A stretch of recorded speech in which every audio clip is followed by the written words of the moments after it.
चलिए चल करते हैं। हमने जो टीचर यहाँ ले रहे हैं गुरराज सर पढ़ा रहे हैं बगल में, तो ऊपर उसका थोड़ा डाइट में रखता है, पढ़ा रहे हैं गर्मी में नहीं पढ़ा रहे हैं, सीधी बात सब पढ़ा रहे हैं गर्मी में, उनसे ज़्यादा मत है।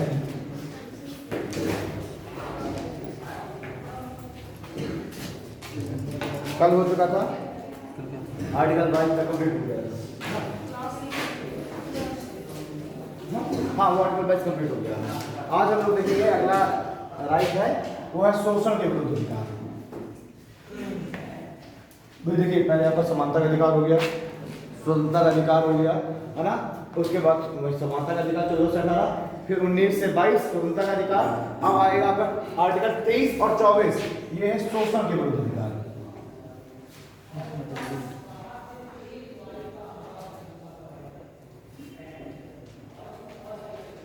शोषण के विरुद्ध अधिकार, ठीक है। इसमें दो आर्टिकल आएंगे, आर्टिकल 23 और आर्टिकल 24।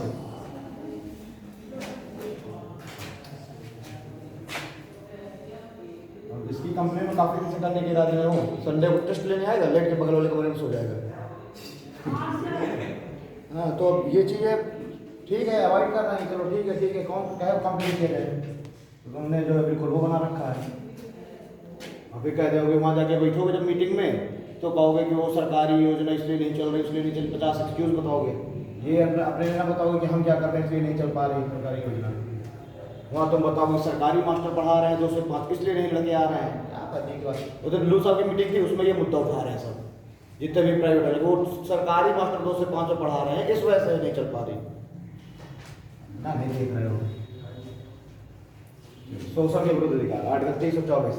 अब अगर हम आर्टिकल 23 की बात करते हैं तो आर्टिकल 23 में आएगा जैसे कि मानव दुर्व्यापार, ये सब रोक की बात करते हैं जितने भी फंडामेंटल राइट्स हैं, तो इसमें जैसे मानव दुर्व्यापार पर प्रतिबंध,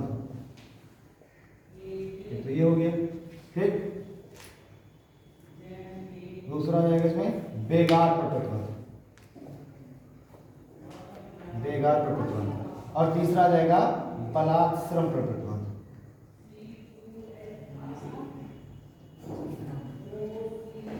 बलात्श्रम पर प्रतिबंध, ठीक है। तो मानव द्रव्य पर प्रतिबंध, बेगार पर प्रतिबंध और बलात्श्रम पर प्रतिबंध, ये तीनों चीजें हैं आर्टिकल 23 में।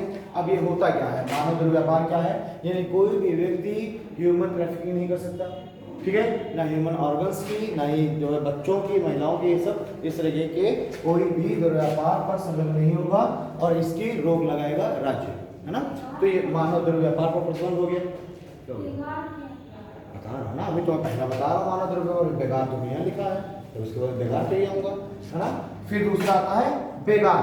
बेगार का मतलब है कि किसी भी व्यक्ति से बिना उसका पारिश्रमिक दिए उससे कार्य नहीं कराया जा सकता, ठीक है। बेगार मतलब है कि आप जो सपोज आप किसी मजदूर को घर लेकर के आए और घर लेकर के आए तो आपने उससे काम कराया, जब शाम को उसने कहा कि साहब पैसा, तो तुमने कहा कौन सा पैसा, कोई पैसा उसे नहीं देना, वो क्या है, बेगार। यानी बिना पारितोष के आप किसी भी व्यक्ति से आप कार्य नहीं कराएंगे। ऐसे राज्य के ऊपर भी ये लागू होता है कि राज्य किसी भी व्यक्ति से बिना पारितोष के उससे कार्य नहीं करा सकता, ठीक है। अभी मैं केस लिखवाऊंगा तो उस केस में क्या है कि जो जेल में कैदी है उसे जो कार्य कराया जाता है जेल में, तो वहां पर कार्य कराया जा रहा है तो उनको भी पैसा दिया जाएगा। जैसे वहां पर कैदियों से सब्जियां लगवाई जा रही हैं या फिर फर्नीचर बनाया जा रहा है, तो वहां पर भी उनको पैसा दिया जाएगा, है ना। आप किसी भी तरीके से ना ही राज्य ना ही कोई व्यक्ति विशेष किसी भी व्यक्ति से बिना उसका पारिश्रमिक दिए, पारितोष दिए कार्य नहीं करा सकता। ये क्या है, बेगार है। बेगार मतलब बिना पैसे कराया गया कार्य क्या कहलाएगा, बेगार। फिर आता है बलात्श्रम। बलात्श्रम मतलब है कि किसी भी व्यक्ति से जबरदस्ती कार्य नहीं कराया जा सकता, उसकी इच्छा के विरुद्ध जबरन कार्य नहीं कराया जा सकता किसी व्यक्ति से, ठीक है, बलात्श्रम। क्लियर है। तो ये हो गया ह्यूमन ट्रैफिकिंग, मानव दुर्व्यापार पर प्रतिबंध, बेगार, बिना पारितोष के किसी से काम नहीं करा सकते, ना तो राज्य ना तो कोई व्यक्ति विशेष, और बलात्श्रम यानी किसी भी व्यक्ति से जबरदस्ती आप उसकी इच्छा के विरुद्ध कार्य नहीं करा सकते। आर्टिकल 23 हो गया। इसमें अभी कुछ केसेस की बात करेंगे। अगला है आर्टिकल 24। आर्टिकल 24, आर्टिकल 24 कहता है कि 6 से 14 वर्ष के बच्चों को, 6 से 14 वर्ष के 6 सेकंड, 0 से सीधे 0 है तो 6, लेकिन मैं क्या करूँ 0 तो वो सारे बच्चे उसमें काउंट कर दिए गए हैं, है ना। अभी मैं अभी बताऊंगा कि अमेंडमेंट किया गया है ये। पहले इसमें लिखा हुआ था 6 से 14 वर्ष के बच्चों को जो डेंजरस वर्क्स हैं जैसे कि माइंस हैं, इन सब चीज़ों में उनको नहीं लगाया जाएगा, लेकिन बात 14 से ऊपर की नहीं की गई थी। ठीक, बाद में भी इसमें अमेंडमेंट किया गया और अमेंडमेंट करके इसमें जोड़ दिया गया कि 6 से 14 वर्ष के जो बच्चे हैं इनको किसी भी तरीके के कार्य में नहीं लगाया जाएगा, किसी भी तरीके का किसी भी तरीके के कार्य में नहीं लगाया जाएगा। और 14 से 18 वर्ष के जो बच्चे हैं इनको जहाँ पर उसकी लाइफ को खतरा हो, जो डेंजरस वर्क है, खतरनाक कार्य में नहीं लगाया जाएगा। अंदर समझिए, मूल संविधान में क्या था, 6 से 14 वर्ष के बच्चों को खतरनाक कार्यों में नहीं लगाया जाएगा, मतलब इतना लिखा हुआ था। अब 14 से 18 वर्ष के बच्चों के लिए कोई बात नहीं है, ठीक है ना ही ये बात थी कि खतरनाक कार्यों में नहीं लगाया जाएगा, यानी कि आप बाकी कार्यों में आप लगा सकते हैं, खावे में लगा सकते हैं, है ना, और दूसरी छोटे छोटे कारखानों में लगा सकते हैं, है ना। तो इसके बारे में साइलेंट कुछ नहीं कहा गया था। लेकिन जब इसमें अमेंडमेंट किया गया, आई थिंक 44 कॉन्स्टिट्यूशन अमेंडमेंट से अमेंडमेंट किया गया और उसके द्वारा कर दिया गया कि अब 0 से 14 वर्ष के जो बच्चे हैं उनको तो किसी भी तरीके के काम में नहीं लगाया जाएगा, कोई भी काम, यहाँ तक कि जो होटल में आप देखते हैं प्लेट वेट ढूंढ रहे हैं बच्चे, वो भी नहीं लगाया जाएगा। साथ ही साथ 14 से 18 वर्ष के बच्चों के लिए कह दिया गया कि इनको खतरनाक कार्य में लगाया जाएगा। माइंस इंडस्ट्री, है ना, टेक्सटाइल इंडस्ट्रीज हो गई, है ना, जैसे कि चूड़ी उद्योग हो गए, पटाखे उद्योग हो गए, इस तरह की चीज़ों में इनको नहीं लगाया जाएगा। बाकी इनको आप नॉर्मल काम में लगा सकते हैं। ठीक, अब ये जो बच्चे हैं इन बच्चों को 3 फील्ड्स में काम करने पर छूट दी गई, 3 क्षेत्रों में काम कर सकते हैं। 14 वर्ष तक के बच्चे जो है 3 क्षेत्रों में काम कर सकते हैं। कौन कौन क्षेत्र? यदि उनका कोई पारिवारिक बिजनेस है तो उसमें उसको काम कर सकता है, लेकिन स्कूल के घंटे के बाद, स्कूल के समय के बाद। तो पारिवारिक कोई उद्योग है, उद्योग क्या, पारिवारिक कोई व्यापार वगैरह है, उस पर काम कर सकता है। दूसरा, स्पोर्ट इंडस्ट्री में काम कर सकता है, स्पोर्ट इंडस्ट्री, ठीक है। तो स्पोर्ट इंडस्ट्री में ना देखते हैं कि अगर मैच वगैरह हो रहा होता है तो किनारे किनारे छोटे छोटे बच्चे होते हैं, बॉल और वाले खेलते रहते हैं, तो स्पोर्ट इंडस्ट्री इसलिए ताकि खेल के प्रति उनका रुझान बढ़े, देख करके सीखें। और तीसरा, एंटरटेनमेंट इंडस्ट्री, है ना, तो उसमें आप देखते हैं धारावाहिकों में, सीरियलों में, पिक्चरों में छोटे छोटे बच्चे कार्य कर रहे हैं, वो भी तो एक तरीके से कार्य ही है, लेकिन वहाँ पर जो बच्चे काम कर रहे हैं उनकी पढ़ाई का पूरी जिम्मेदारी होगी डायरेक्टर। ठीक, साथ ही साथ वो बच्चे स्कूल के टाइम में काम नहीं करेंगे और शाम को 2 घंटे उनको पढ़ने के लिए अलग समय दिया जाएगा, और उसका सारा जिम्मेदारी होगी डायरेक्टर। बाकी के सारी समय में वो कार्य उसे कराया जाएगा। तो ये 3 फील्ड छोड़ देते हैं ना, 23 और 24 और 2 चीज़ें हैं। आर्टिकल 23 के बारे में कुछ चीज़ें लिखने के लिए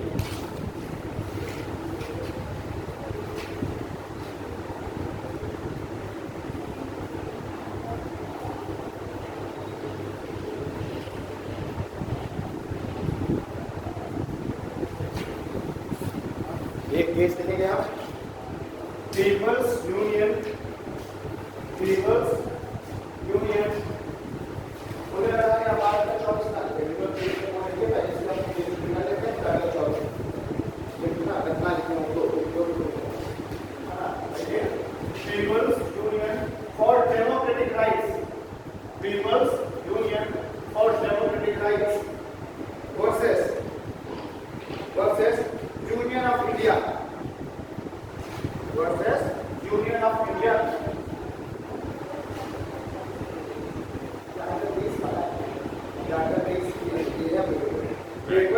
for democratic rights versus union of India 1982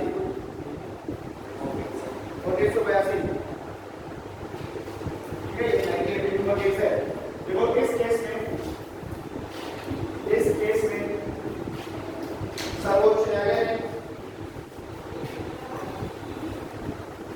case में सर्वोच्च न्यायालय ने यह निर्धारित किया कि इस केस में सर्वोच्च न्यायालय ने यह निर्धारित किया कि बलात्श्रम, यह निर्धारित किया कि बलात्श्रम शारीरिक या वैधानिक आधार पर, इस केस में सर्वोच्च न्यायालय ने निर्धारित किया कि बलात्श्रम शारीरिक या वैधानिक आधार पर बलपूर्वक बलपूर्वक काम कराने तक सीमित नहीं है। बलाश्रम शारीरिक या वैधानिक आधार पर बलपूर्वक काम कराने तक ही सीमित नहीं है। देखो, यदि किसी व्यक्ति की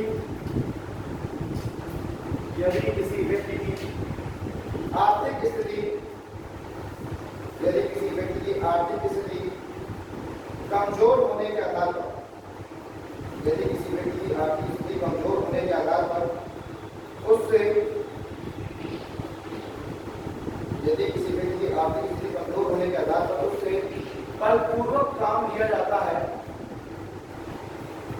बलपूर्वक काम लिया जाता है, तो यह भी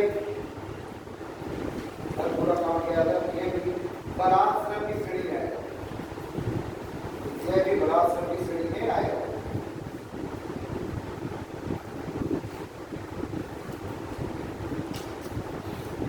ठीक है, एक दूसरा किस लिखना है? दीना वर्ष 1883 दीना वर्ष 1883।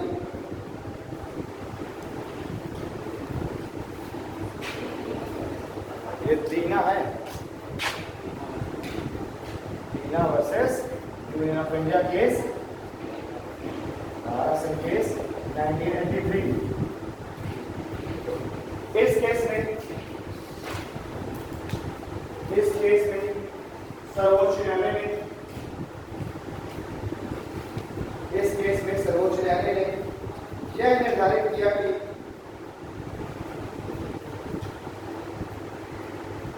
सर्वोच्च न्यायालय ने यह निर्धारित किया कि जेल में, कैदियों द्वारा, सर्वोच्च न्यायालय ने यह निर्धारित किया कि जेल में कैदियों द्वारा किए गए कार्य के बदले, जेल में कैदियों द्वारा किए गए कार्य के बदले उन्हें पारिश्रमिक दिया जाना अनिवार्य है। किए गए कार्य के बदले उन्हें पारिश्रमिक दिया जाना अनिवार्य है, अन्यथा उसे पारिश्रमिक दिया जाना अनिवार्य है, अन्यथा उसे आर्टिकल 23 का उल्लंघन बना जाएगा।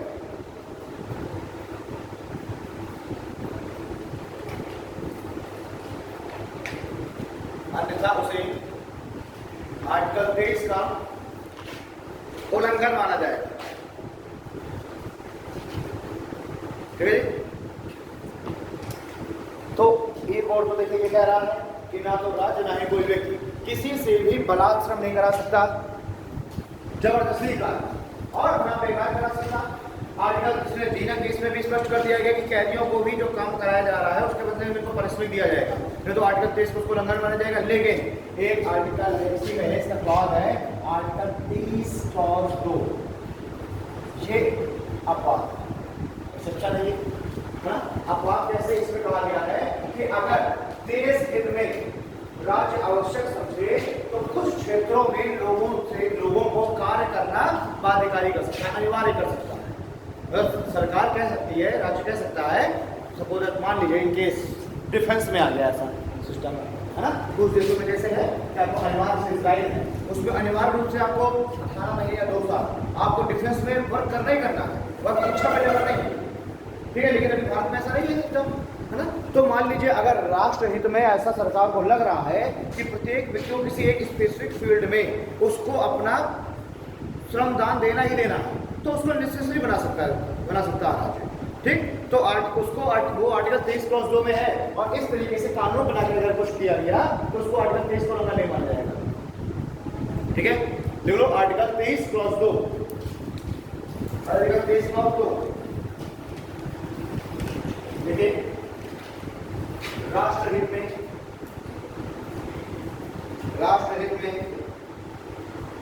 कुछ सेवाओं में, राष्ट्रहित में कुछ सेवाओं में राज्य, राष्ट्रहित में कुछ सेवाओं में राज्य अनिवार्य भर्ती का प्रावधान कर सकता है। राष्ट्रहित में कुछ सेवाओं में राज्य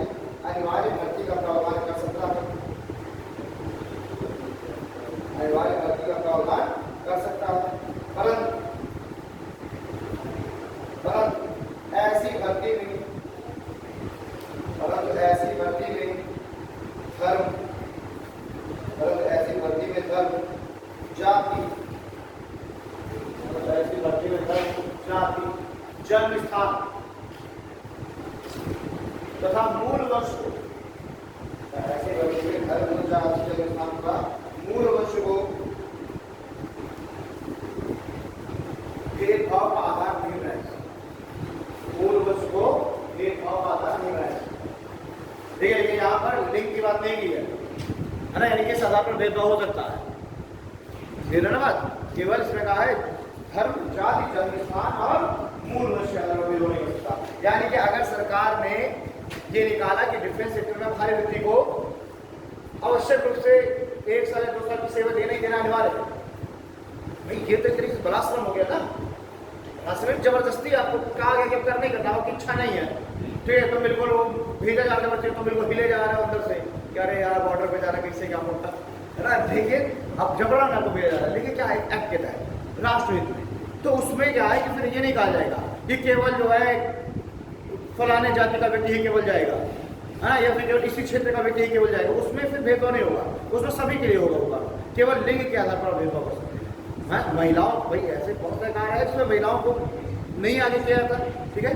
तो जैसे अभी तक एनडीए में हम देख रहे हैं महिलाओं को अभी तक एंट्री नहीं थी, लेकिन फिर 2020 में सुप्रीम कोर्ट ने इसको हमारे लिंग का लिंग के आधार पर भेदभाव माना। और एनडीए में महिलाओं की एंट्री हुई तब 2020 से एनडीए में महिलाओं 2021 से महिलाएं भी अब एनडीए में उनके लिए भी रास्ता खुल गया, ठीक है। ओके, तो आपका आर्टिकल 23 कंप्लीट हो गया। अब देखिए आर्टिकल 24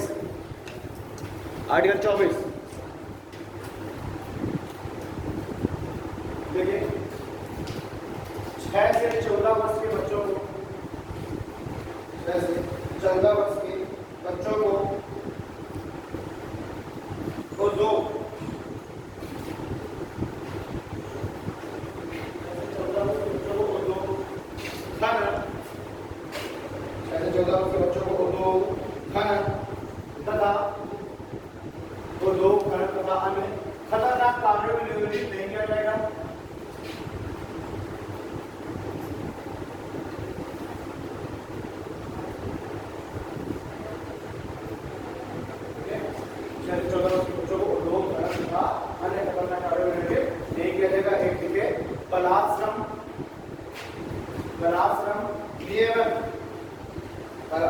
बलात्श्रम निवारक एवं विनियमन कानून, बलात्श्रम निवारक एवं विनियमन कानून 1986।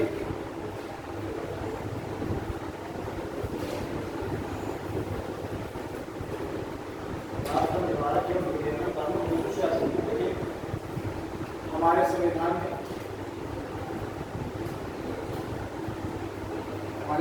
में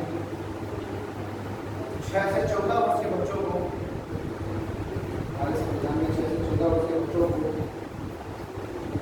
किसी भी क्षेत्र में, हमारे संविधान में 6 से 14 वर्ष के बच्चों को किसी भी क्षेत्र में नियोजित करने पर प्रतिबंध लगाया गया।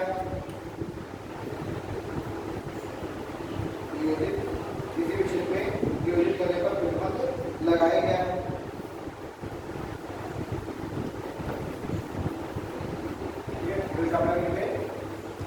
इस कानून के पूर्व में, जब ये कानून नहीं है, इस कानून के पूर्व में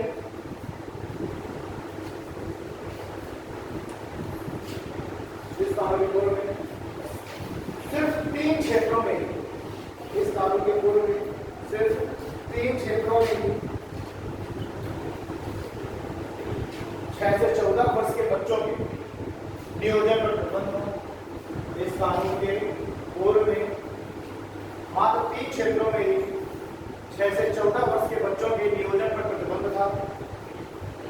सिर्फ 3 क्षेत्रों में 6 से 14 वर्ष के बच्चों के नियोजन पर प्रतिबंध था। और यही कारण है कि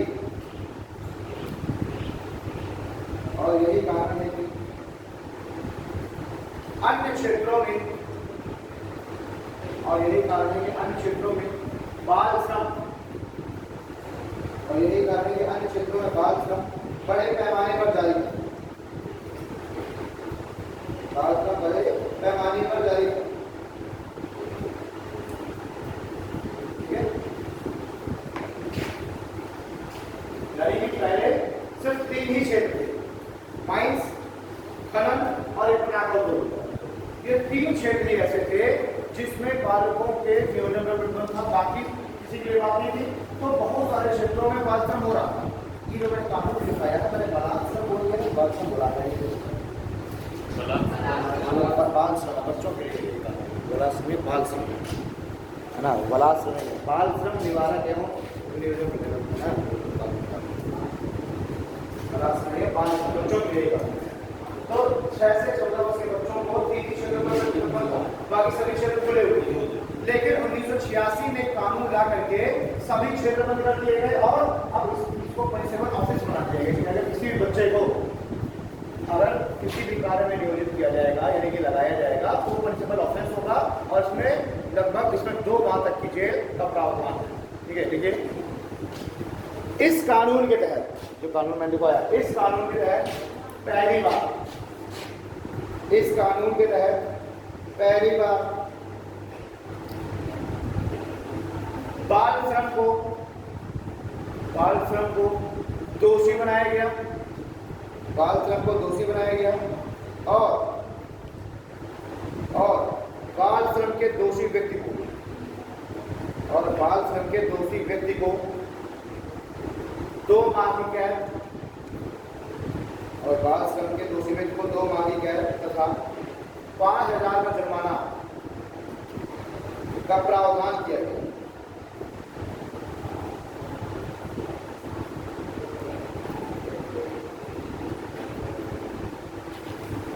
बाल श्रम के दोषी व्यक्ति को 2 माह की कैद तथा 5,000 रुपए जुर्माने का प्रावधान किया गया।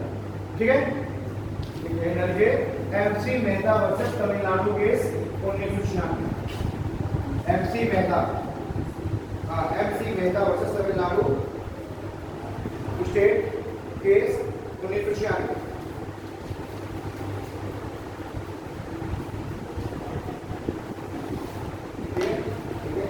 इस केस में सर्वोच्च न्यायालय ने इस 1996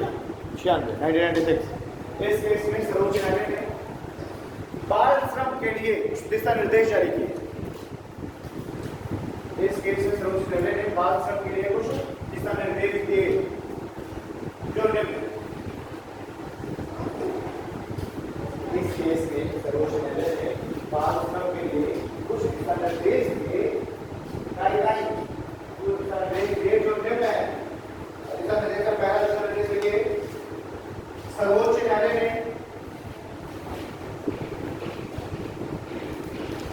सर्वोच्च न्यायालय ने ऐसे सभी क्षेत्र, सर्वोच्च न्यायालय ने ऐसे सभी क्षेत्र जिसमें,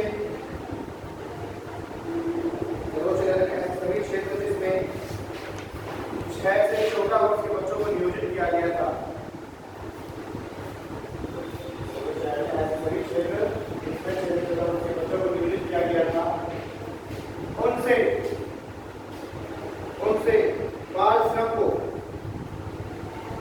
बाल श्रम को तुरंत समाप्त करने का निर्देश दिया।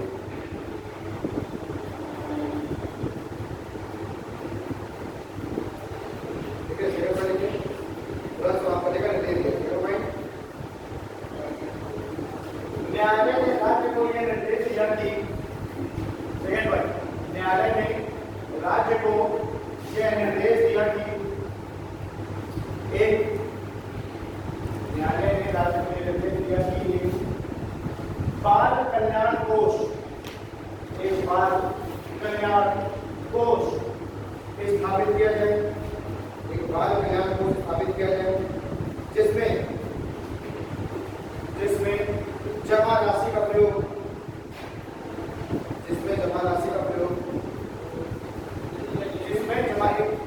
बाल कल्याण कोष स्थापित किया जाए जिसमें जमा राशि का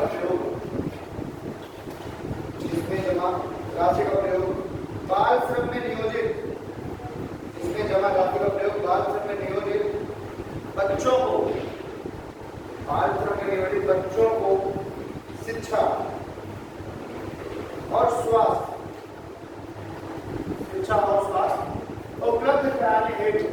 खर्च किया गया,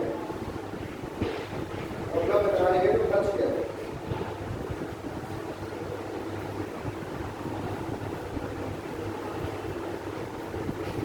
ठीक है, खर्च देखिए, खर्च देखिए क्या होगा, खर्च बढ़िए। यदि किसी घर में वयस्क, यदि किसी घर में वयस्क नियोजित नहीं है, यानी कोई वयस्क है और वयस्क को नौकरी नहीं मिली हुई, उसकी नौकरी में छूट गई है ना, यदि किसी घर में वयस्क नियोजित नहीं है तो बच्चा चल रहा है, तो बच्चा मात्र उतने समय के लिए ही नियोजित होगा, तो बच्चा मात्र उतने समय के लिए ही नियोजित होगा जब तक नियोजित होगा जब तक किसी वयस्क को उतने समय के लिए नियोजित होगा जब तक किसी वयस्क को नौकरी ना मिले।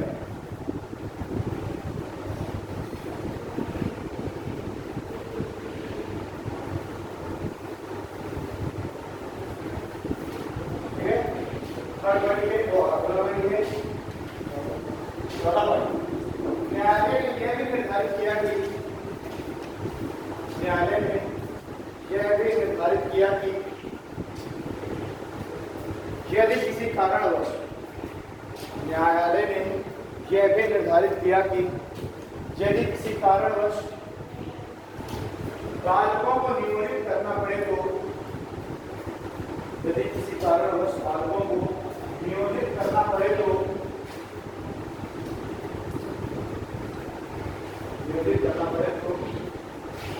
नियोजन समय 4 से 6 घंटे, 4 to 6, 8 से ज्यादा नहीं हो सकता। तो नियोजन का समय 4 से 6 घंटे से ज्यादा नहीं हो सकता, 4 से 6 घंटे से ज्यादा नहीं हो सकता। और नियोजक द्वारा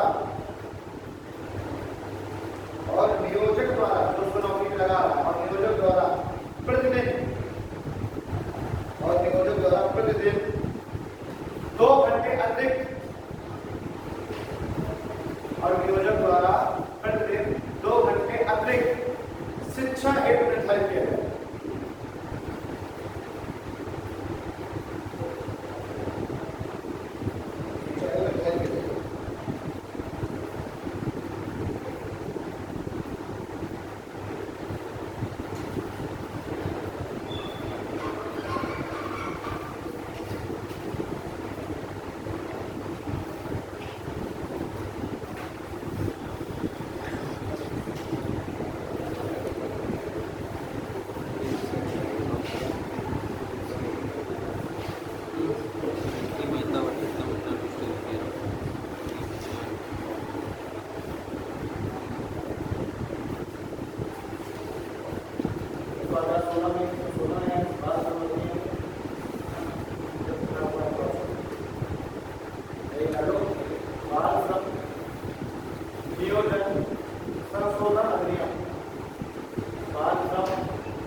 नियोजन के किन किन फील्ड में बच्चों को छूट दी गई, यही जो मैंने ये वाली बात बताई, ये बात, ठीक है।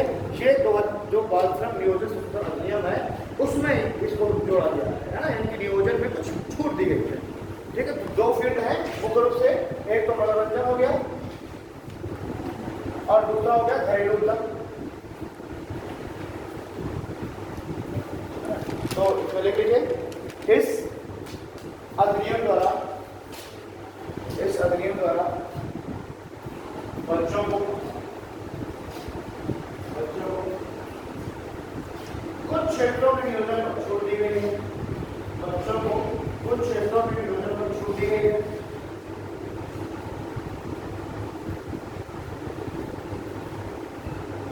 बच्चों को कुछ क्षेत्रों में छूट दी गई है, और ऐसे मान लीजिएगा, एक है मनोरंजन और दूसरा है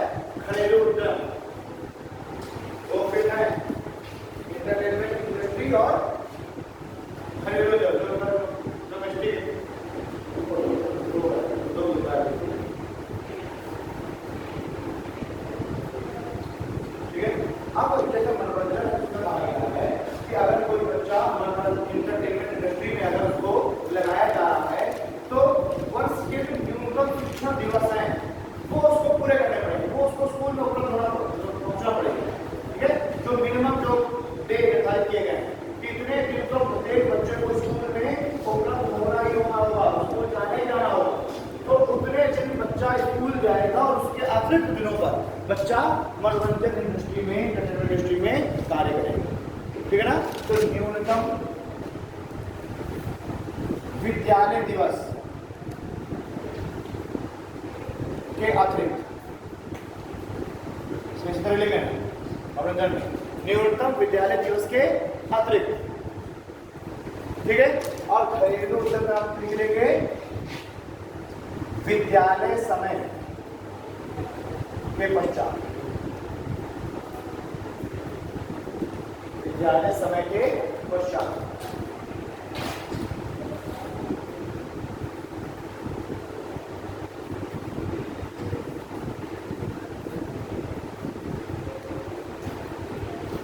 विद्यालय समय के पश्चात, ठीक है। तो वहां पर न्यूनतम शिक्षण, न्यूनतम जो विद्यालय दिवस है वो पूरा करेगा शिक्षण दिवस, और इधर पर हमेशा विद्यालय समय के बाद ही फिर अपने घर में आ जाएगा। इसके बाद पैराग्राफ चेक करके लिखिए, अन्य किसी भी क्षेत्र में, अन्य किसी भी क्षेत्र में बच्चों को नियोजित नहीं किया जा सकता, अन्य किसी भी क्षेत्र में बच्चों को नियोजित नहीं किया जा सकता,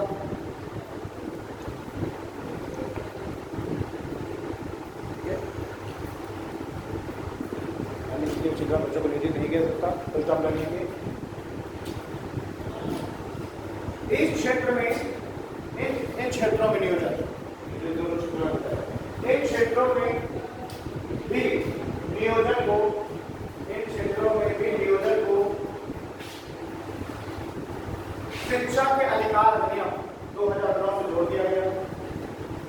इन क्षेत्रों में भी नियोजन को शिक्षा के अधिकार अधिनियम 2009 से जोड़ दिया गया है।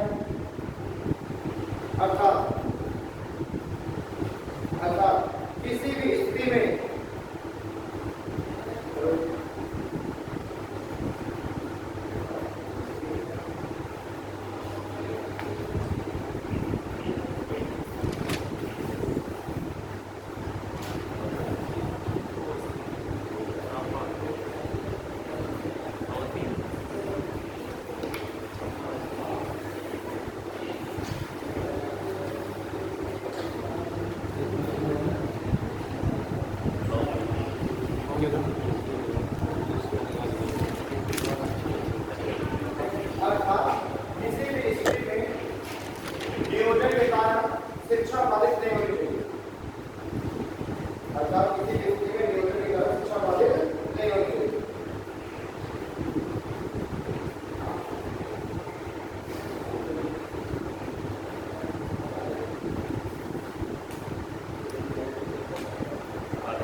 प्रतिबंध कर दिया, घोषित करने पर प्रतिबंध कर दिया।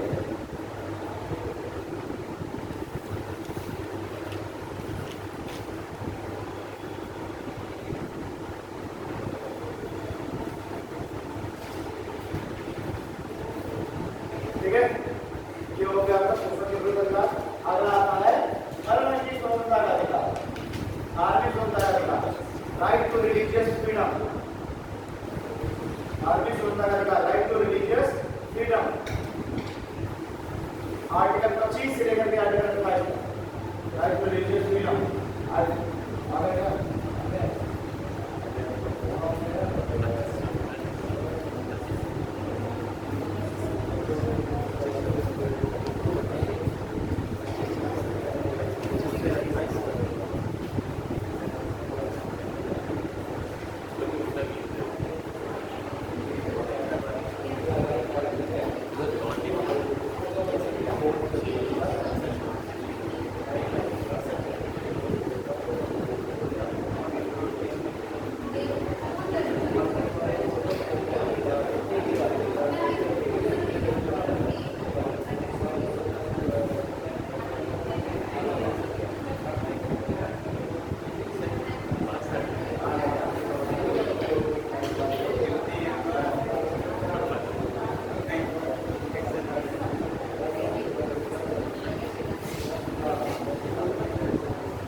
और इसमें जो आर्टिकल 25 है वो बात करता है धर्म के अंतःकरण की स्वतंत्रता, है ना। अंतःकरण की स्वतंत्रता की बात करता है, धर्म को अबाध रूप से मानने की, अपने धर्म के अनुसार आचरण करने की और धर्म का प्रचार प्रसार करने की स्वतंत्रता देता है आर्टिकल 25।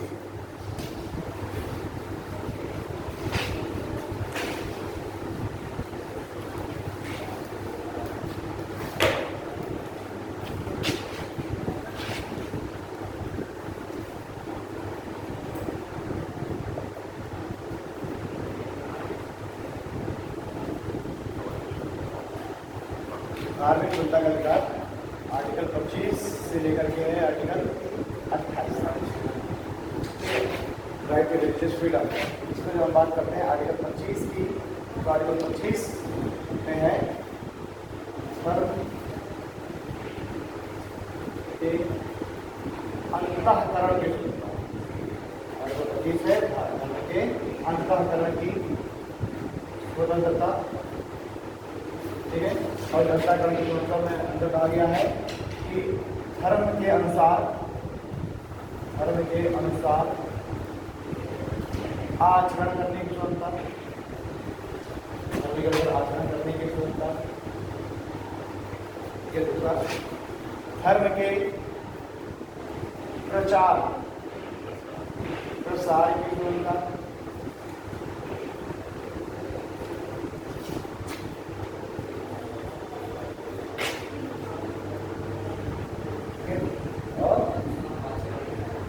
धर्म के अंतर्गत, धर्म के अनुसार अपने धर्म के प्रचार प्रसार की स्वतंत्रता और धर्म के अनुसार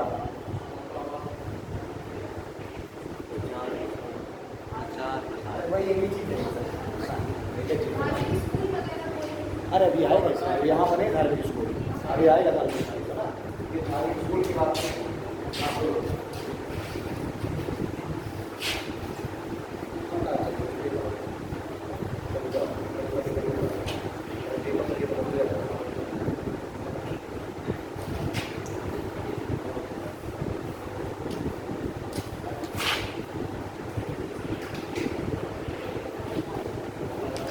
ठीक है, तो धर्म के अनुसार आचरण करने की स्वतंत्रता यहाँ बात की गई है। आप किसी भी धर्म पर आप अपना बिलीव रख सकते हैं, है ना। यहाँ पर ये है धर्म को मानने की स्वतंत्रता, किसी भी धर्म को मानने की स्वतंत्रता। अब यहाँ प्रचार प्रसार का मतलब ये नहीं है कि आप जबरन आप कन्वर्जन करा रहे हैं। यहाँ पर आप अपने धर्म को आप प्रचारित कर सकते हैं, अपने धर्म के बारे में आप लोगों को अच्छी बातें बता सकते हैं, ठीक है। लेकिन अब उसमें कन्वर्जन एक अलग चीज रहेगी, क्या धर्मांतरण कराना है। अच्छा, धर्मांतरण दो तरीके से होगा, एक तो आपने प्रचार प्रसार किया, कोई जो आपने इच्छा से कन्वर्ट हो गया, वो ठीक है, वो वैलिड है। लेकिन किसी भी तरीके से प्रलोभन दे करके या फिर डरा धमका करके ऐसे किसी भी तरीके से कन्वर्जन, ये जो है ऑफेंस माना जाएगा, ठीक है, वो वैलिड नहीं है। अपने धर्म के अनुसार आचरण करना, आपका धर्म जैसा कह रहा है कि भाई इस तरीके से पूजा करनी है, मूर्ति पूजा करनी है, या फिर निराकार ईश्वर की पूजा करनी है, या फिर प्रकृति की पूजा करनी है, तो उस तरीके से आप आचरण कर सकते हैं। ठीक, आपका धर्म जैसे कह रहा है कि भाई मंदिर में जाकर दिया जला कर पूजा करनी है ना, या फिर कुछ भी करके पूजा करनी है, जैसे भी है ना, तो वैसे आप आचरण करने की जरूरत है। और कि आप धर्म को मानने की जरूरत है, किसी भी धर्म पर आप भरोसा रख सकते हैं, बिलीव रख सकते हैं। आप हिंदू हैं, आप क्रिश्चियनिटी पर आप भरोसा रख सकते हैं, आप जाइए आराम से बढ़िया चर्च जाइए, मस्त वहाँ बढ़िया कैंडल जलाइए, ठीक है, कहिए प्रभु यीशु हमें जो है मोक्ष लेके जाएंगे, मतलब गॉड के सन ऑफ गॉड, ये कहते हैं ना कि यीशु कौन है, ईश्वर के पुत्र, और वही एकमात्र है जो कि मोक्ष दिलाएंगे लोगों को, है ना, और जीवन में लेकर के जाएंगे। तो आप आराम से बढ़िया कर सकते हैं, बढ़िया जो भी है। तो आप बेहतरीन, आप बढ़िया, आप क्रॉस पहनिए, आप कड़ा पहनिए, कड़ा पहन रहे हैं, कड़ा हिंदू धर्म में थोड़ा रहा गया, कड़ा किसमें रहा गया, पंचकार में शिक्षित में, लेकिन देख रहे हैं बहुत सारे लोग जो पहनते हैं कड़ा। तो आप किसी भी धर्म के आप हो, आप किसी भी धर्म पर अपनी आस्था रख सकते हैं। आप बड़ा आपको मजा आता है, आपको पूजी करने में मजा आता है, वहाँ पर आपको नमाज पढ़ने में मजा आता है, क्या बात है, ये वहाँ तो नहीं हो, ठीक है। अभी इसके बाद अभी दूसरी जो आगे सर्विस वो दूसरी चीज हो जाती है, ये है आप किसी भी धर्म पर अपना भरोसा रख सकते हैं। आप एक धर्म के हैं, आपको दूसरे धर्म की चीजें अच्छी लग रही है, आप उसमें अपना भरोसा रखते हैं। ठीक है, आप इस्लाम धर्म के हैं, आपको बहुत अच्छा लगता है, आपको हिंदू के त्योहार, मतलब पूजा पाठ आप कर सकते हैं, ठीक है। ठीक है, क्या है, आप एक धर्म के हैं, आप दूसरे धर्म पर भरोसा रख सकते हैं, ये आपको आगे चीज है, ठीक है। अब ये अंतःकरण का मतलब क्या है कि आप अपने धर्म के बारे में अपने अंतरात्मा से आप उस पर भरोसा रखिए, पूर्ण अंतःकरण से, यानी अपनी अंतरात्मा से आप भरोसा रखिए। लेकिन आपका जो पूर्ण अंतःकरण का अधिकार है दूसरे पर आरोपित नहीं होगा, आप दूसरे से नहीं चाहेंगे कि वो भी आपके धर्म पर आस्था रखे, समझ में आ रही ना, ये आपके लिए है। ठीक, आर्टिकल 25 देख लीजिए,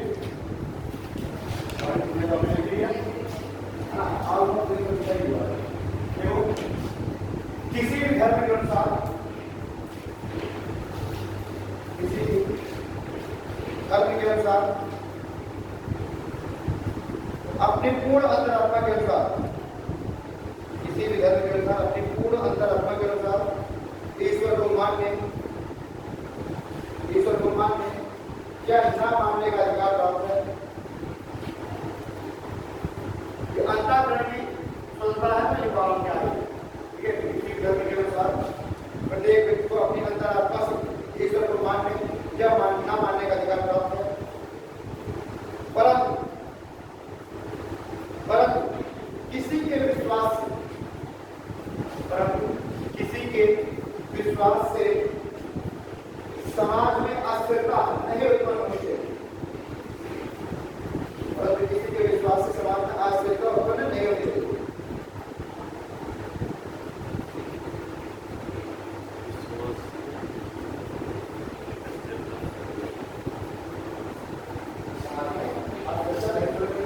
यही अंतःकरण की व्यवस्था है, यही अंतःकरण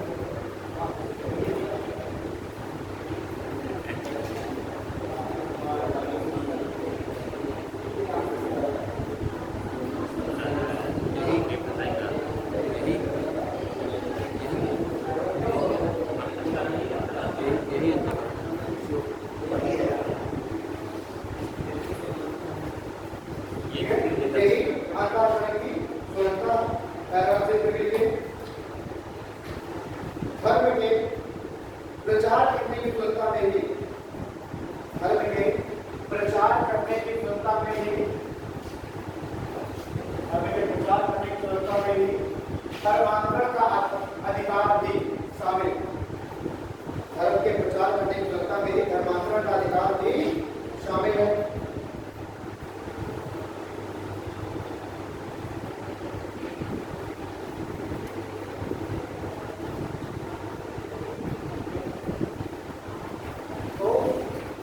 आपको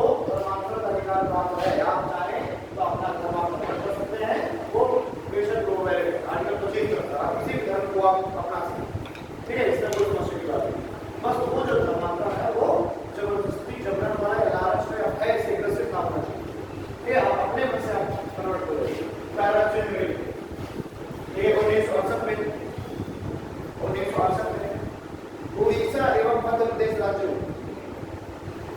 1968 में उड़ीसा एवं मध्य प्रदेश राज्य ने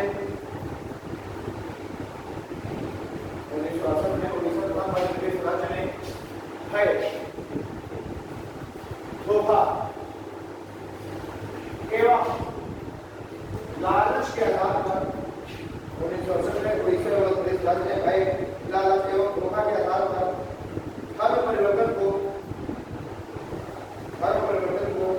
अवैध घोषित कर दिया। धर्म परिवर्तन को अवैध घोषित कर दिया।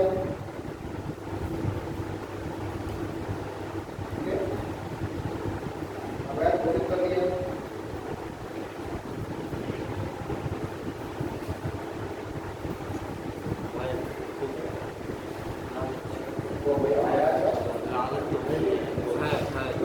इसमें एक पादरी थे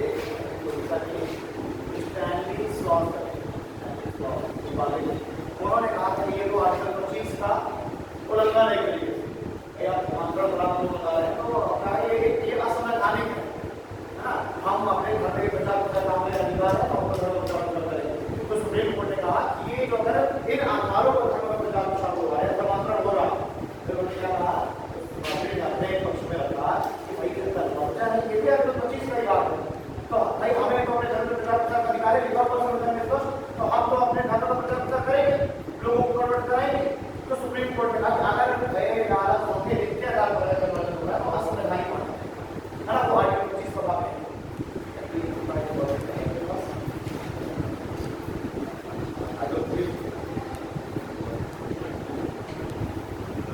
आर्टिकल 26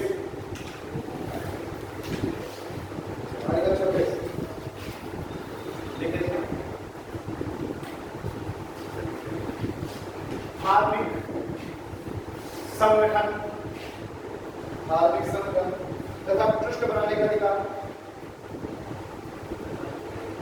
लिखना इतने अधिकार है। धार्मिक संगठन एवं ट्रस्ट बनाने का अधिकार। ट्रस्ट धार्मिक संगठन एवं ट्रस्ट बनाने का अधिकार। दूसरा लिखो धार्मिक मामलों के प्रबंधन का अधिकार। धार्मिक मामलों के प्रबंधन का अधिकार। तीसरा लिखे धार्मिक उद्देश्य के लिए संपत्ति को खरीदने बेचने का अधिकार। और चौथा लिखे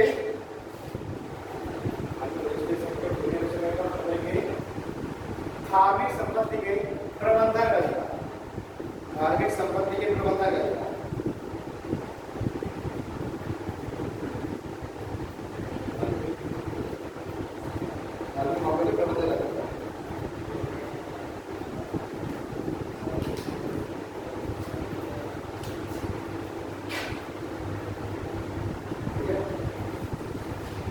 तो इसमें क्या क्या इसमें बता दिया आर्टिकल 26 में कि आप कोई भी ट्रस्ट बना सकते हैं।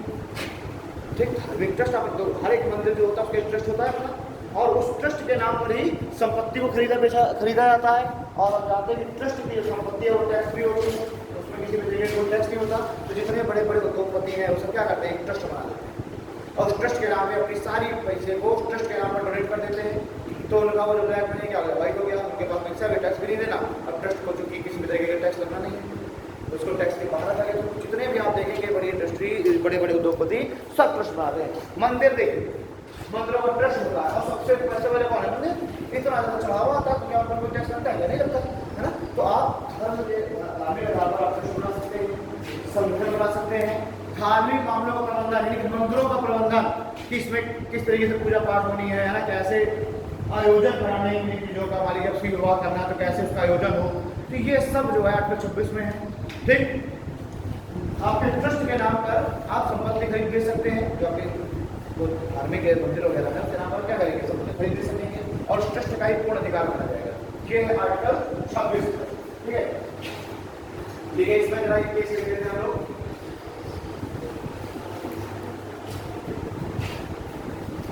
देखिए इस अनुच्छेद से संबंधित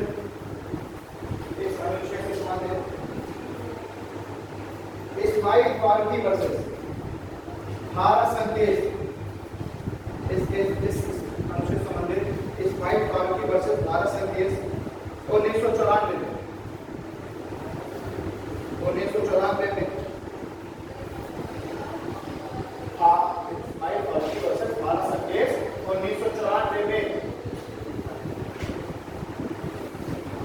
फाइट कॉल की वर्सेस भारत संघ केस 1994 में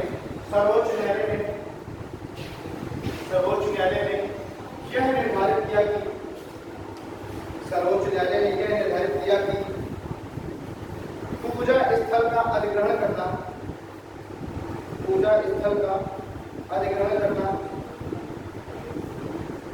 अनुच्छेद 26 का उल्लंघन नहीं है। पूजा स्थल का अधिग्रहण करना अनुच्छेद 26 का उल्लंघन नहीं है, क्योंकि पूजा करने का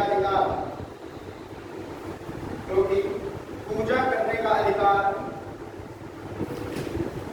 धर्म के अभिन्न अंग के रूप में पूजा करने का अधिकार धर्म के अभिन्न अंग के रूप में स्वीकार किया जा सकता है। कि पूजा करने का अधिकार धर्म के अभिन्न अंग के रूप में स्वीकार किया जा सकता है, परंतु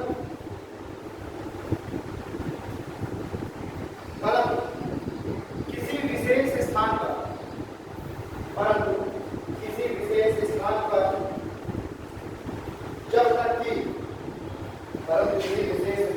जब तक कि उस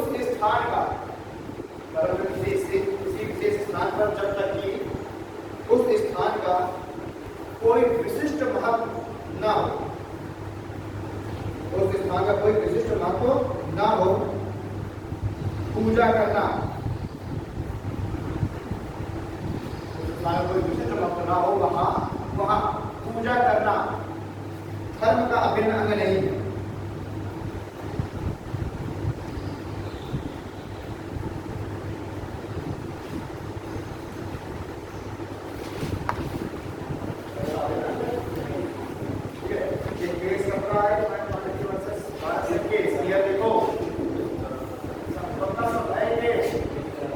इसके आसपास कोई बड़ी घटना हुई थी,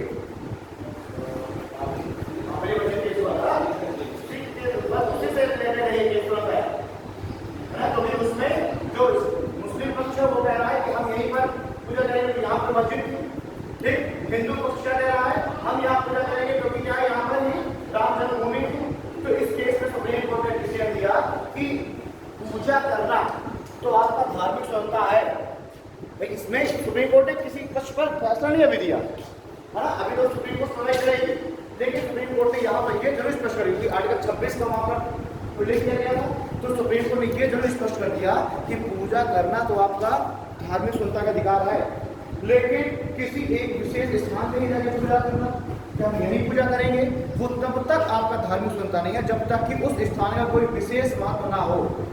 और इसी क्लॉज को ही कोट करते हुए सुप्रीम कोर्ट ने डिसीजन दिया कि यहाँ पर राम जन्मभूमि थी, इसलिए यहाँ पर हिंदुओं को पूजा करने का अधिकार दिया। तो क्या सुप्रीम कोर्ट ने कोर्ट किया था, जब तक कि कोई विशिष्ट महत्व ना हो। विशिष्ट महत्व मतलब अब यहाँ पर राम का ही जन्म हुआ, ये मानता है अगर हिंदू पक्ष, तो वहां पर उस स्थान पर पूजा करने का अधिकार दिया जाएगा। ठीक है, लेकिन जैसे कि मुस्लिम पक्ष ने ये बात रखी कि हम यही पर नमाज अदा कर रहे थे, हमें यही पर पूजा करने का अधिकार चाहिए, तो उनके लिए कोई विशिष्ट महत्व नहीं था।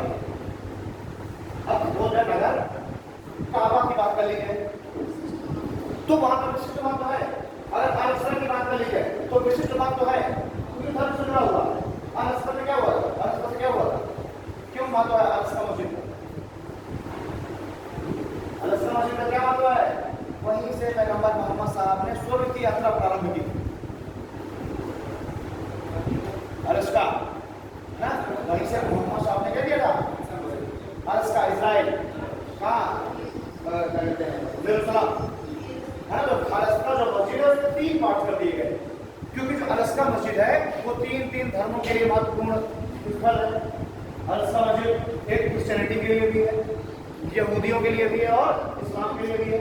भाई तीनों ही धर्मों का जो कह दिया जाए जो ओरिजिन है वो एक ही माना जाता है। भाई अगर मैंने जब पढ़ाया था आप लोगों को आर्ट एंड कल्चर, कुछ लोगों ने पढ़ा होगा, आर्ट एंड कल्चर में मैंने पढ़ाया था ये है ना, कि तीनों ही धर्मों का जो ओरिजिन है वो एक ही माना गया है, क्रिश्चियनिटी, यहूदी और इस्लाम। तीनों के अगर पैगंबर देखें तो जो 4 प्रमुख पैगंबर हैं इस्लाम में, 4 प्रमुख पैगंबर माने गए, कौन कौन? अब्राहम, मूसा, ठीक है, ईसा और पैगंबर मोहम्मद साहब।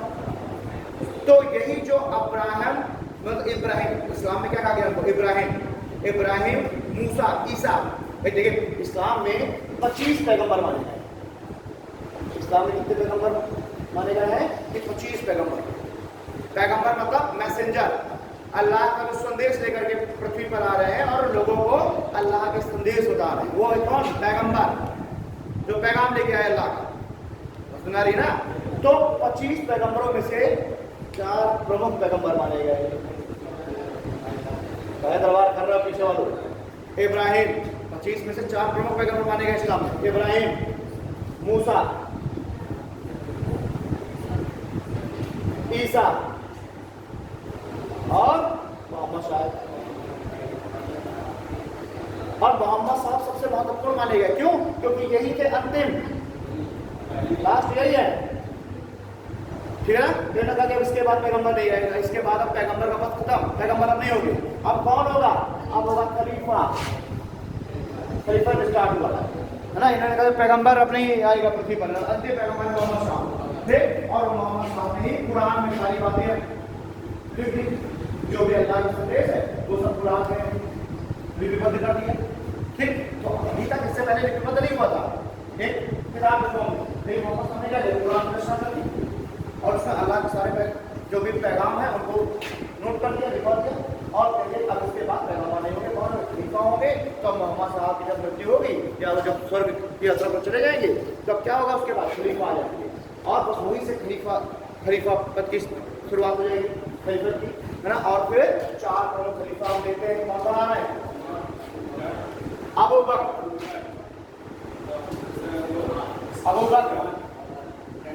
उमर, अबू बकर, उस्मान, उमर और अली। ये 4 प्रमुख खलीफा आ जाएंगे, ठीक है? और यही जो अली है ये कौन है? ये है दामाद मोहम्मद साहब, ठीक? और अली है मोहम्मद साहब के दामाद और अली की बाद इनके पुत्र बनेंगे खलीफा मोहम्मद हुसैन, ठीक है? उस समय बाद मोहम्मद हुसैन अपनी गद्दी छोड़ देंगे और गद्दी दे देंगे यजीद को। क्यों? क्योंकि इनकी जो जनता है इनकी राजधानी में उन्होंने विद्रोह करना चालू कर दिया था कि इस तरीके को जो खलीफा का पद है ये एक वंशानुगत पद बन जाएगा। ये क्या बन जाएगा? वंशानुगत पद बन जाएगा। भाई अली थे, अली के बाद हुसैन, तो ये तो एक वंशानुगत पद हो जाएगा, ठीक है? तो समाज में जो लोग हैं उनकी विचारधाराएं क्या हुई? डिवाइड हुई और वो कहने लगे कि नहीं ऐसा नहीं है, खलीफा के पद पर कोई भी व्यक्ति बैठ सकता है जो भी मोहम्मद साहब के शिक्षाओं, मोहम्मद साहब के संदेशों, आदर्शों पर चले, ऐसा कोई भी व्यक्ति बन सकता है खलीफा, ठीक है? तो एक पक्ष है जो कह रहा है कि ऐसा कोई भी व्यक्ति बन सकता है खलीफा, एक पक्ष जो कह रहा है कि खलीफा का पद बहुत ही पवित्र पद है, इसलिए केवल उनका जो कोई ब्लड रिलेटिव ना, उनके ही वंश का ही कोई, उनके ही जिससे रक्त संबंध हो, केवल वही बन सकता है खलीफा, बस, ठीक है? तो एक पक्ष जो कह रहा है कि सिर्फ वही बनेगा खलीफा, उनके ही ब्लड रिलेटिव, वही पक्ष आगे लगे क्या कहलाएगा? शिया। वही पक्ष आगे जाके क्या कहलाएगा? शिया, जो कह रहा है कि केवल उनके ही परिवार का कोई ना कोई व्यक्ति बनेगा खलीफा। और एक जो दूसरा पक्ष है जो कह रहा है कि कोई भी उनका आदर्शों पर चलने वाला बन सकता है खलीफा, वो पक्ष कहलाएगा सुन्नी। और यही है फिर शिया सुन्नी के बीच का विवाद, है ना? इसी में हुसैन और यजीद के ही, है ना, इसी डिस्प्यूट में हुसैन की हत्या कर दी जाएगी करबला में, ठीक? और हुसैन की हत्या की जाएगी। तो स्वाभाविक सी बात है, जो शिया पक्ष है वो शिया पक्ष तो हुसैन को ज्यादा प्रमोट कर रहा था, शिया पक्ष हुसैन को ज्यादा प्रमोट कर रहा था, ये बने खलीफा। सुन्नी पक्ष हुसैन को ऐसा नहीं कि उसके बिल्कुल उनके प्रतिद्वंदी थे, लेकिन वो क्या कहते थे कि कोई भी अन्य शिष्य, तो यजीद भी उनके शिष्य थे जो उनके आदर्शों पर चल रहे थे। तो इस यही जब तो इनकी हत्या हुई, यहीं से डिस्प्यूट पैदा हो गया शिया और सुन्नी के बीच का, ठीक है? और यही जो डिस्प्यूट है, जो झगड़ा है, तो उसी में आप देखते हैं कि हुसैन की हत्या वाले दिन ही मनाया जाता है मुहर्रम, और मुहर्रम को एक शोक के रूप में मनाया जाता है। हाँ, तो जो शिया पक्ष है वो मुहर्रम को एक शोक के रूप में मनाएगा। शिया पक्ष मनाता है शोक के रूप में, जो माता है शिया पक्ष करता है, सुन्नी पक्ष में साथी के रूप में मनाता है। तो भाई ऐसा तो है नहीं ना कि वो बिल्कुल हुसैन के प्रतिद्वंदी थे, ऐसा नहीं है।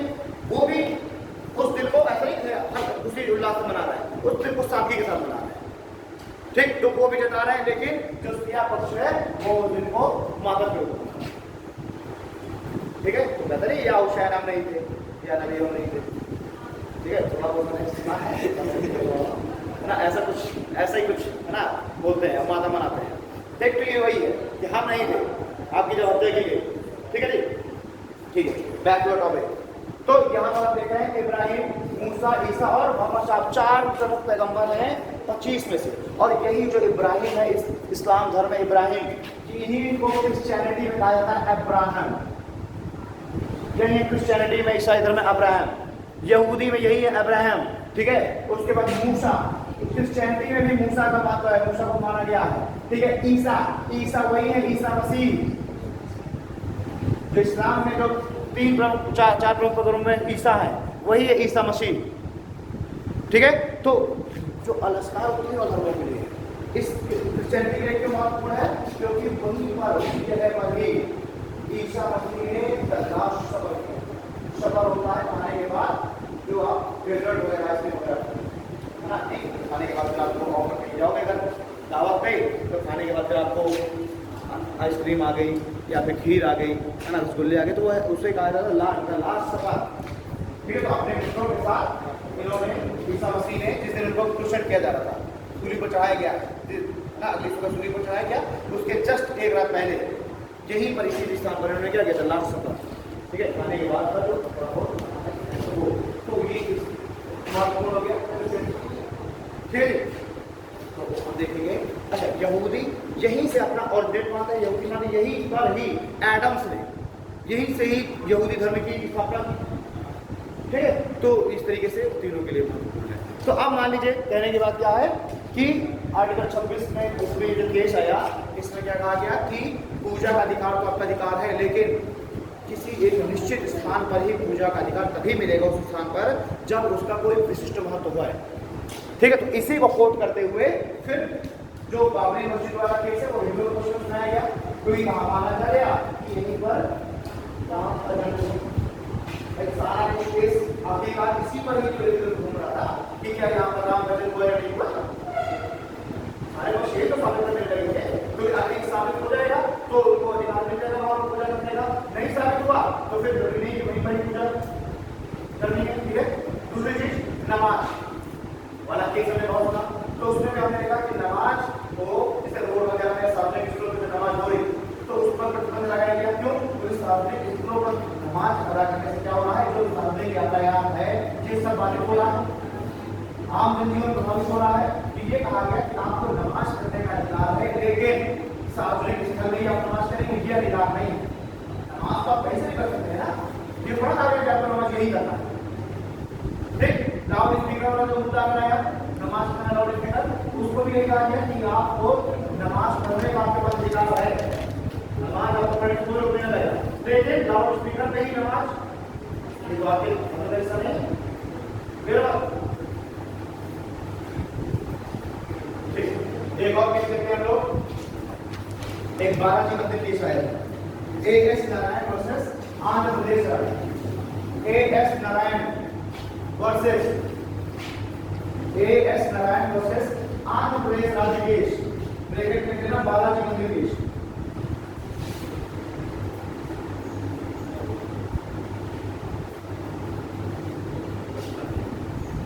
बालाजी मंदिर case, A.S. Narayan versus Andhra Pradesh राज्य केस, ब्रैकेट में लिखना बालाजी मंदिर केस। देखो इस केस में बालाजी मंदिर केस लेकिन है ये मुझे लग रहा है 13-14 के आसपास समथिंग, है ना, 12 से लेकर 14-15 के आसपास का ईयर जो है।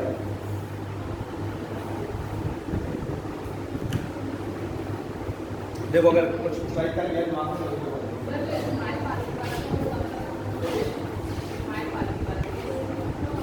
1994 लेकिन इस केस में सर्वोच्च न्यायालय ने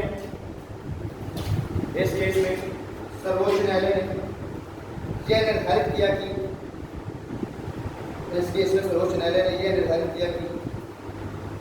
आनुवांशिक आधार पर इस केस में सर्वोच्च न्यायालय ने यह निर्धारित किया कि आनुवांशिक आधार पर पुजारी की नियुक्ति धर्म का अभिन्न अंग नहीं है। आनुवांशिक आधार पर पुजारी की नियुक्ति धर्म का अभिन्न अंग नहीं है। ठीक है, हाल ही में तीन तलाक पर निर्णय देते हुए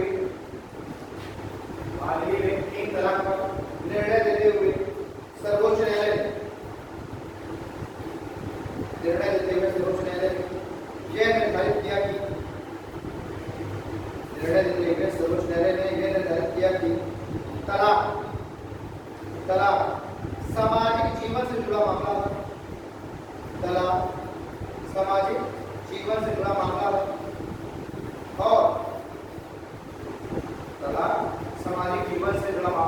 और यह धर्म का अभिन्न अंग नहीं है।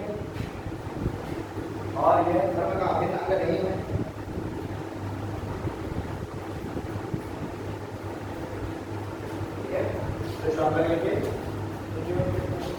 और ये धर्म का अभिन्न अंग नहीं है। तो शॉर्ट लगेंगे। सर्वोच्च न्यायालय ने यह भी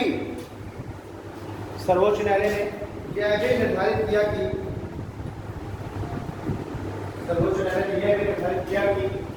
तीन तलाक से महिलाओं के अधिकारों का हनन होता है। और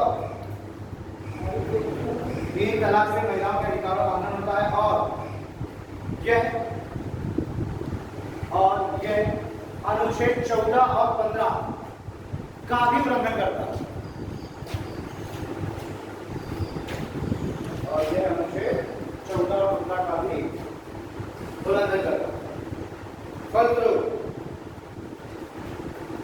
फलस्वरूप सुप्रीम कोर्ट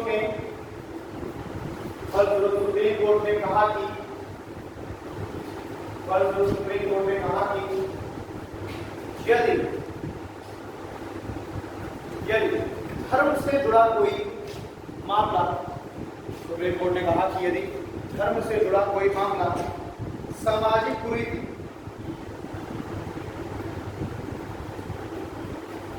यदि कोई सामाजिक कुरीति को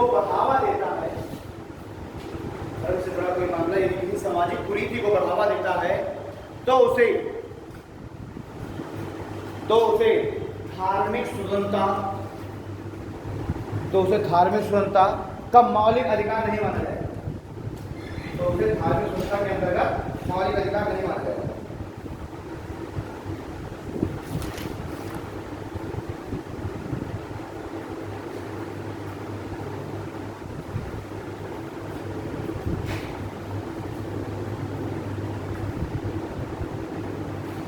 ठीक है, तो दोनों केस के बात कर लेते हैं थोड़ा सा। जो आपका नारायण केस आया, बालाजी मंदिर केस, उसमें जो पुजारी है, पुजारियों का पद क्या था? वंशानुगत है। पुजारी का पद क्या था? वंशानुगत, कि पिता पुजारी, फिर उसका पुत्र पुजारी, फिर उसका पुत्र पुजारी। तो ये केस लाया गया कि भाई ये तो इस तरीके से ये क्या है, लेकिन ये तो वंशानुगत हो गया है ना। तो सुप्रीम कोर्ट ने कहा कि पुजारियों की जो नियुक्ति हो रही है ये भी वंशानुगत आधार पर नहीं। ठीक है जी, पहला भी हो गया। दूसरा तीन तलाक वाले में वही चीज है कि ये भाई जो मुस्लिम पक्षों से यही आधार रखा कि भाई ये तो हमारे धार्मिक स्वतंत्रता का अधिकार है और हमारा धर्म में है तीन तलाक, तो हम अपने धार्मिक मान्यता को पूरा कर रहे हैं। तो हमारा आर्टिकल 25 में कह रहा है कि धर्म के अनुसार आचरण करना है। भाई आर्टिकल 25 कह नहीं रहा कि धर्म के अनुसार आचरण करना है।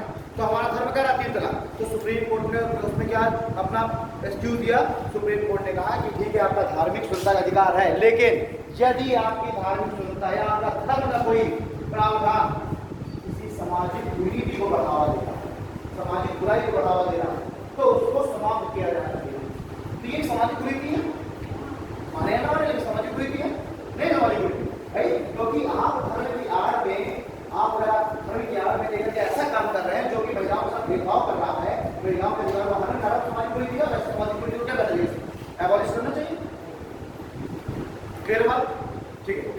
27 क्या कहता है कि राज्य किसी भी प्रकार का कोई ऐसा कर आरोपित नहीं करेगा जिसका प्रयोग किसी दूसरे धर्म को बढ़ावा देने के लिए, जैसे जजिया कर था। जजिया कर क्या था, धर्म करता कि नहीं था, धर्म को बढ़ावा देने के लिए था, धर्म को बढ़ावा देने कैसे था भाई। अब जजिया कर लगाया राजा ने कि जो भी इस्लाम धर्म का नहीं है वो जजिया कर दे, तो स्वाभाविक सी बात है कि अल्टीमेटली वो क्या कह रहा है कि इस्लाम धर्म में कन्वर्ट हो जाओ। जो गरीब व्यक्ति है जो नहीं कर दे पा रहा है तो क्या करेगा फिर, वो या तो वो जो है छोड़ के चला जाए दूसरे को, या तो क्या हो जाए कन्वर्ट हो जाए।